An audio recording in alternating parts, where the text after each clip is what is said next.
Hello everyone, চলে এসেছি নতুন একটা ভিডিও নিয়ে। আমি তো বেশ ভালো আছি, তোমরা কেমন আছো আমাকে অবশ্যই জানিও। সেদিন সকালটা একটু দেরি করেই শুয়েছিল, তাই বড়মশাইকে বললাম তুমি বিছানাটা গুছিয়ে নাও, আমি চান করে পুজোটা দিয়ে নিই। তাই চান করে চলে এসেছি আর শাড়িটাও পরে নিলাম। মাঝে মাঝে শাড়ি পরতে বেশ ভালোই লাগে, তাই শাড়িটাও পরে নিয়েছি।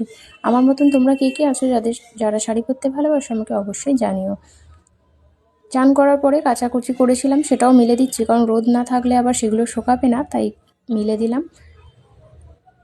বর্মশাই ছাদে এসেছিলো, তাই ভিডিও ক্লিপটা নেওয়া হয়েছে, নাহলে ভিডিও ক্লিপ তো নেওয়াই হয় না। কাজ করতে করতে মনেই থাকে না কোনটা নিলাম আর কোনটা নিলাম না। একা হাতে সব কিছু সামলানো খুব কষ্টকর হয়ে ওঠে, আর ও থাকে বলে অনেকটা হেল্প আর যথেষ্ট করেও দেয়। আর সেদিন সিম্পল রান্নাবান্না করেছিলাম, একদম একটা ভাজা করেছিলাম, মাছ ভাজা আর মাছের ঝাল, ব্যাস।